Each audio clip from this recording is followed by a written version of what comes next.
내란 특검이 오후에 이주호 교육부 장관, 박종준 전 경호처장을 불러 조사할 예정입니다. 내일 윤 전 대통령 2차 소환 조사를 앞두고 이른바 계엄 국무회의와 체포 저지 혐의 다지기에 속도를 내고 있는데요. 윤 전 대통령은 내란 특검의 사적 사건 이첩을 문제 삼으며 또다시 특검과 신경전을 벌이고 있습니다. 관련 내용 김광삼 변호사와 함께 짚어봅니다. 안녕하십니까? 네, 안녕하세요. 예, 조금 전 내란 특검이 이주호 교육부 장관 그리고 박종준 전 경호처장을 오후에 소환하겠다고 했는데요. 어떤 혐의를 좀 들여다볼까요? 일단 이주호 교육부 장관은 이제 비상계엄 선포하기 직전에 네. 이제 국무회의에는 참석하지 않았어요. 예. 아예 이제 소집 통보도 받지 않았거든요. 예.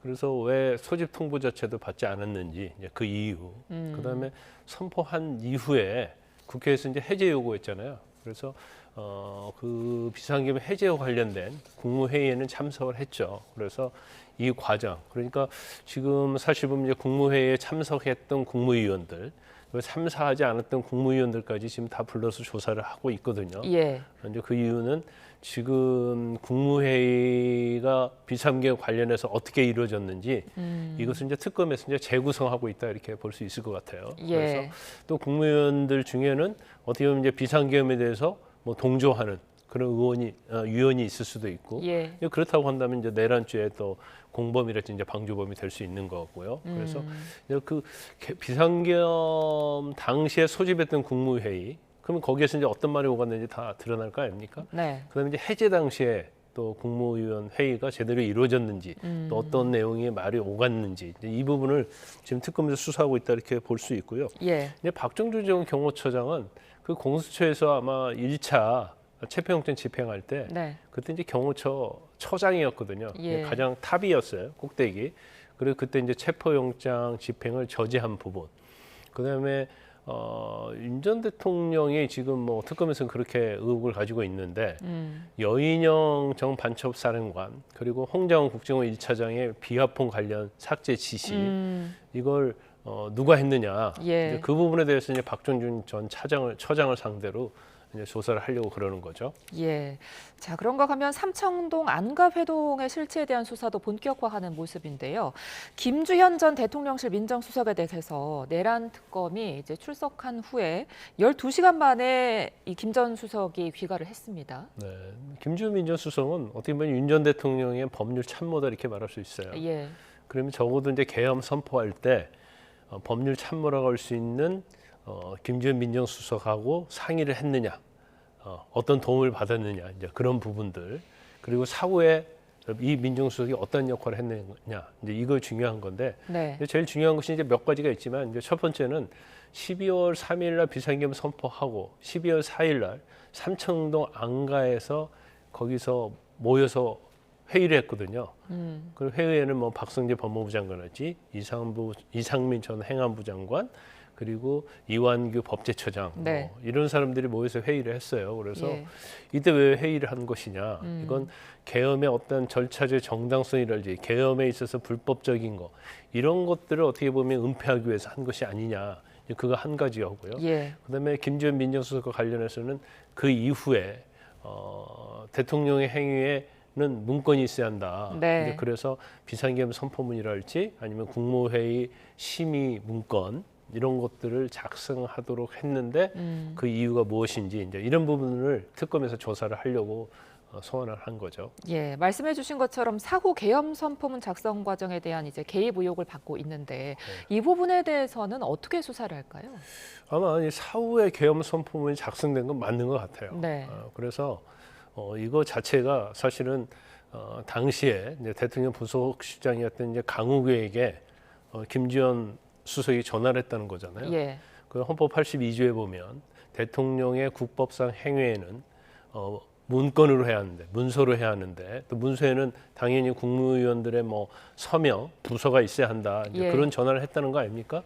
그래가지고 아마 부랴부랴 이제 사후 비상 계엄 문건을 작성했다는 거예요. 그런 다음에 뭐 한덕수 총리랄지 그다음에 김용현 전 장관으로부터 거기에 다 서명을 받았다는 거거든요. 예. 이제 그 이후에 사실 이제 그게 폐기는 됐습니다. 한덕수 총리가 문제가 있을 것 같다. 그래서 폐기하자 해서 이제 폐기했다는 거니까 그러면 왜 계엄 선포문을 작성하게 했느냐 새로이 그것은 기존의 어떤 계엄 선포문이랄지 아니면 계엄 선포 과정 절차에서 문제가 있으니까 이걸 정당화시켜주기 위해서 은폐하기 위해서 새로운 문건을 작성하게 한 게 아니냐 네. 이런 부분을 이제 특검에서 들여다보고 있는 거죠. 예. 자, 지금 짚어보고 있는 사후 계엄 선포문에 윤 전 대통령이 직접 결재했다 이런 보도도 나오고 있던데 결재 여부에 따라서 이 공용 서류 무효 손상 혐의 또는 대통령 기록물 관리법 위반 혐의 등이 추가로 적용될 수 있다던데요. 이 계엄 선포문의 내용을 좀 봐야 할 것 같아요. 아. 근데 그게 이제 안 알려져 있잖아요. 예. 그래서 이제 사후에 작성이 됐는데 네. 마치 12월 3일 날 작성이 된 것처럼 작성을 했다고 하면 예. 사실 이것은 허위로 공문서를 작성한 거죠. 예. 그리고 아니면 이제 기존에 있는 문건에다가 손을 댔다고 한다면 이건 공용서류를 또 손상시킨 거라고 할 수 있고 또 대통령 기록물 관리법 위반이라고 할 수가 있어요. 예. 그래서 지금 윤 전 대통령 관련된 부분이 지금 내란죄로 재판받고 있잖아요. 그런데 지금 특검에서 조사하는 부분이 비하폰 삭제와 관련된 증거인멸 교사랄지 그다음에 체포영장 저지와 관련된 특수공무집행 방해 거기에다 또 이제 새로운 계엄 선포문 이런 거 작성하는데 이제 관여를 했느냐 그러면 이제 문서에 관한 죄가 또 추가가 될 수 있다 이렇게 봅니다. 거기에다가 네. 사실 이런 걸 지시를 사실은 대통령으로서 직권을 남용해서 했다고 한다면 또 직권남용죄가 될 수 있거든요. 그래서 혐의 자체가 굉장히 많아질 가능성이 있다. 그게 아마 추가 기소될 수 있다 이렇게 봅니다. 네, 한덕수 전 총리가 계엄 선포문에 사후에 서명을 했다가 폐기한 과정 이 역시도 들여다보고 있는데 그러니까 증거 인멸을 한 게 아니냐 이런 거죠. 아마 그런 것 같아요. 예. 그 이제 새로 민정수석이 전화를 해갖고 강의구 부속실장한테 이제 문건이 필요하다고 얘기했다는 거 아니에요. 예. 대통령 국법 행위에는 예. 그 문건 작성했어요. 그래서 거기에 한덕수 총리가 서명을 했단 말이에요. 예.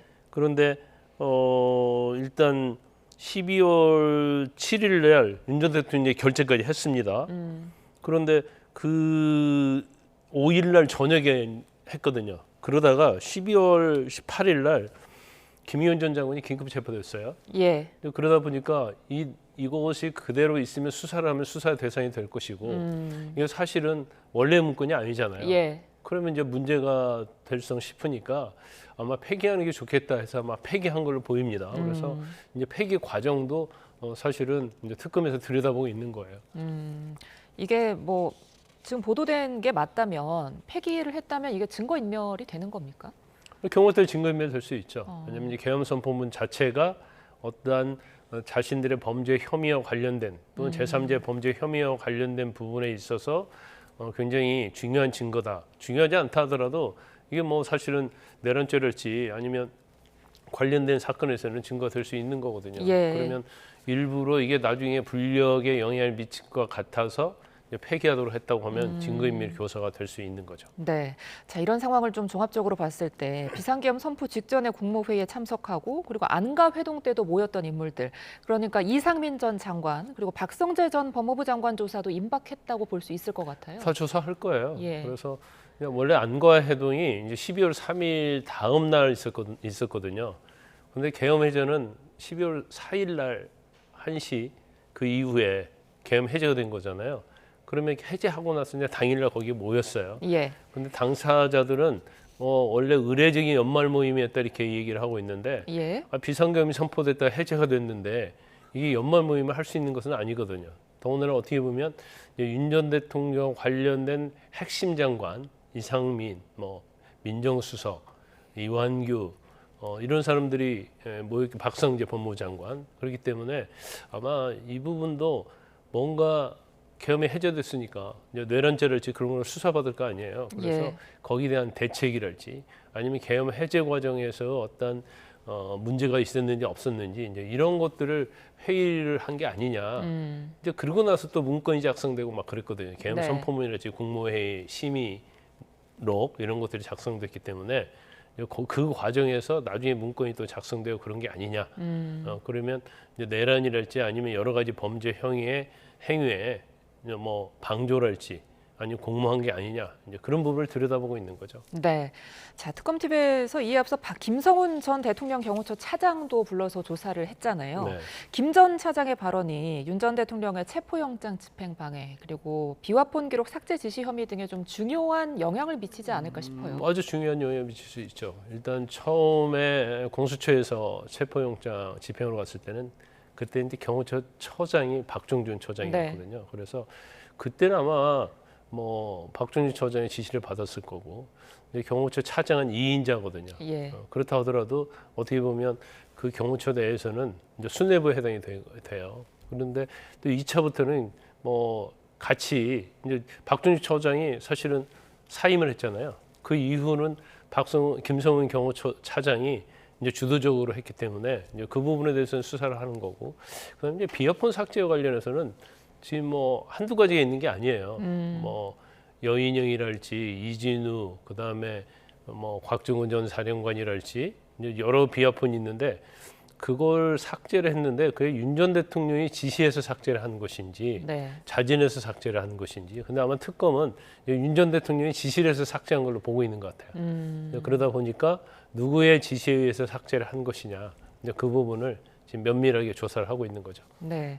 뭐 특검의 예상대로 정말로 윤 전 대통령이 지시를 해서 삭제를 한 거라면 이와 관련해서 김 전 차장이 밝히면 자기의 형사 책임은 좀 덜 수가 있는 거잖아요. 이 부분에 대해서 어떻게 진술할까요? 그럴 수도 있죠. 왜냐하면 유선의 지시에 의해서 이제 어쩔 수 없이 했다 이렇게 하면 예. 사실 이제 재판을 받는다 하더라도 이제 형량에 있어서는 또 정상 참작할 사유가 되겠죠. 그래서 그걸 뭐 그런데 김성훈 전 경호처장은 이전에 경호처에서랄지 그다음 비상계엄 이후에도 보면 굉장히 윤 전 대통령에 대한 충성 이런 것들이 강성적인 강성파로 경호처 내에서. 그래서 예를 들어 체포영장이 집행이 들어오면 우리가 이걸 막으면 안 되지 않느냐, 이건 적법한 공무집행인데 그런 사람에 대해서 뭐 불이익을 주고 이런 얘기들이 많이 있었어요. 그래서 제가 볼 때는 뭐 그런데 아무리 충성이 있다 하더라도, 충성심이 강하다 할지라도 입을 열지는 않을 수 없을 거예요. 왜냐하면 혼자만 하는 게 아니고 같이 하는 거잖아요. 그렇기 때문에 아마 다른 사람들이 이제 진술했을 가능성이 크기 때문에 본인이 혼자 입을 뭐 열지 않는다 하더라도 제가 볼 때는 수사하는 데는 그렇게 영향이 없을 것이다 이렇게 봅니다. 네. 자, 그런가 하면 윤석열 전 대통령 내일 이제 2차 소환 조사를 앞두고 있는데 계속해서 특검과 신경전을 이어가고 있는 분위기입니다.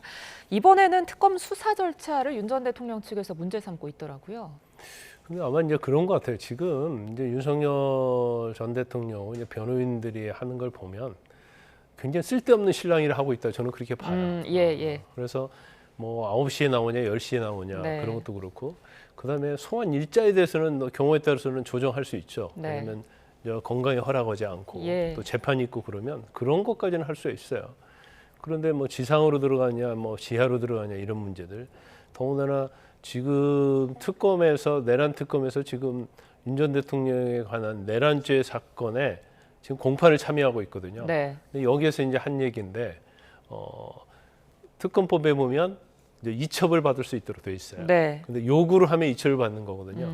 근데 특검에서 이첩을 요구한 게 아니고 인계를 요구했다는 거예요. 인계. 이 차이가 어떤 건가요? 그러니까 인계라는 것이 이제 사건을 사실 주는 것이 인계고 이첩이라는 것은 이제 그 명백하지는 않아요. 그냥 우리가 보통 이첩이라는 용어를 많이 쓰죠. 근데 전체적으로 넘기는 것이 이첩이고 그렇게 볼 수가 있어요. 근데 사실 이것도 정확하지는 않거든요. 그런데 특검법에는 특검이 이첩을 요청하면 이첩에 응해야 한다. 이첩을 하도록 되어 있는데 특검에서 이첩이 아니라 인계를 요청했기 때문에 인계를 한 것은 인계를 받아가지고 재판에 관여하고 이런 것은 무효다, 불법이다 이렇게 주장하는 것 같은데 인계와 이첩의 어떤 경계선도 없을 뿐만 아니라 실질적으로 인계라는 용어를 썼다 하더라도 이것은 이첩이다 볼 수 있거든요. 그러면 예를 들어서요, 무효다 이렇게 주장을 하면 그러면 특검에서 다시 인계 요청하지 않고 이첩 요청하고 받으면 또 치유가 되거든요. 근데 이제 그런 뭐 굉장히 어떻게 보면 쓸데없는 신경전을 왜 벌이는지 저는 뭐 상당히 이해가 가지 않습니다. 어차피 뭐 특검이 공판에 관여를 할 거고요. 그다음에 특검이 다 수사를 할 거거든요. 그런데 하나하나 가지고 꼬투리를 잡는 이유를 뭐 제가 볼 때는 좀 이해가 가지 않는 측면이 있어요. 네, 이제 관련해서 특검에서는 인계 이첩이 포함되는 거다 이렇게 반박을 하고 있는 상황인데 내일 2차 소환 조사에서는 어떤 변수가 있을까요? 일단 2차 소환 조사에서는 뭐 과연 지난번에 그 고발된 박청경 네. 그것도 조사 안 받겠다고 그랬잖아요. 네. 그래서 특검에서 그 경찰관을 다시 조사할 수 있도록 투입을 할 것인지 여부. 그럼 또 거부를 하게 되면 또 조사가 안 될 거예요. 그래서 예. 그 부분에서는 제가 볼 때는 특검도 고집 피울 거 없이 사실은 조사자를 바꿔서 네. 중요한 것은 조사를 할 수 있느냐 없느냐 대면 조사거든요. 예. 그래서 그건 뭐 양보라고 볼 수도 없어요. 그러면 좀 약간 탄력적으로 해서 신속하게 이제 수사하는 게 맞다고 이렇게 보고요. 지난번 수사에서 이제 못한 부분을 할 것이고요. 그 다음에 지금 지난번 윤 전 대통령 조사를 한 다음에 지금 북한의 무인기를 띄워서 어떻게 보면 도발을 유발했다. 이게 이제 외환 유치죄. 예. 이 부분에서 조사를 좀 했거든요. 이제 그러다 보니까 윤 전 대통령이 아마 그 부분도 조사를 받을 가능성이 크다 이렇게 봐요. 그래서 예. 이제 특검의 어떤 전략은 그런 것 같습니다. 전체적으로 다 조사를 하고 윤 전 대통령을 한번 불러서 모든 걸 조사하는 게 아니고 이제 혐의별로 건건 그리고 사실관계를 확인할 필요가 있는 것은 또 불러서 조사하고 수시로 부른다. 계속 조사하겠다는 거죠. 계속 예. 부르겠다는 거죠. 그러면 윤 전 대통령 입장에서 보면 이제 방어권 측면하고 그다음에 계속 나가기가 사실은 엄청나게 피곤하죠. 이제 그렇지만 이제 다른 특검과 달리 내란 특검은 그때 계속 조사를 하겠다. 네. 이제 그런 뭐 내부적인 방침인 것 같아요. 네. 자, 끝으로 김건희 특검도 좀 살펴보겠습니다. 삼부토건 주가 조작 의혹을 수사하기 위해서 지금 특검이 13곳에 대한 압수수색을 벌였는데 어떤 부분을 좀 찾으려고 하는 걸까요? 근데 삼부통과 관련된 부분은 이전부터 굉장히 많은 논란이 있었죠. 그래서 특히 그 우크라이나 재건 사건과 관련해서 네. 이제 테마주가 있었는데 이제 그 중에 하나가 이제 삼부토건이었고 그 삼부토건 자체가 주가가 1,000원에서 5,500원까지 올랐어요. 1,000원대에서 5배가 어떻게 보면 폭등을 했는데 그것이 사실은 우크라이나 재건 사업과 관련된 거였거든요. 네. 그런데 삼부토건의 뭐 전 회장과 김건희 여사한테 특별한 관계 이런 게 있었지 않느냐 예. 이런 의혹이 있는 거고, 근데 무엇보다도 이제 이종호 대표라고 그 블랙펄 인베스트먼트 대표가 있어요. 예. 그 사람이 도이치 주가 조작 사건에 있어서도 김건희 여사 뭐 계좌를 관리해줬고 주가 조작을 했다 이제 그런 의심을 받는 사람인데 네. 이제 그 사람하고의 어떤 김건희 여사하고 관계 그리고 저 우크라이나 재건 사건 관련해서 이제 폴란드에서 이제 포럼이 있었어요. 네. 근데 그때 삼부토건도 참여를 했는데 삼부토건이 그 포럼에 참여할 정도의 자격 요건이 되느냐? 그것은 결과적으로 이제 김건희 여사가 거기에 끼워줘서 사실은 그 우크라이나 재건 테마로 분류가 되면서 주가가 폭등하고 거기에서 부당이득을 전 임직원들이 현 임직원들이 취한 게 아니냐 이런 부분을 수사하고 있어요. 근데 네. 아마도 그냥 뭐 삼부토건을 그냥 의혹만 가지고 하지 않을 것이고요. 아마 뭐 내부 정보랄지 어떤 제보랄지 아니면 어떤 단서가 있기 때문에 압수수색 영장을 받아서 제가 볼 때는 압수수색을 했다 이렇게 봅니다. 그러니까 김 여사가 주가 조작에 가담했느냐 여부가 이제 수사의 핵심 쟁점일 텐데 김 여사 소환은 언제쯤으로 예상하세요? 제가 볼 때는 좀 약간 내란 특검과 다른 것 같아요. 그러니까 김건희 여사 특검 자체는 뭐 물론 삼부 토건과 관련된 주가 조작이 명확하게 김 여사가 관여됐던 것이 나왔다고 하면 네. 뭐 수시로 부르겠지만 네. 지금 상황을 보면 이제 많이 수사가 마무리되면 부를 가능성이 크다 이렇게 봅니다. 알겠습니다. 여기까지 듣겠습니다. 김광삼 변호사와 함께했습니다. 고맙습니다.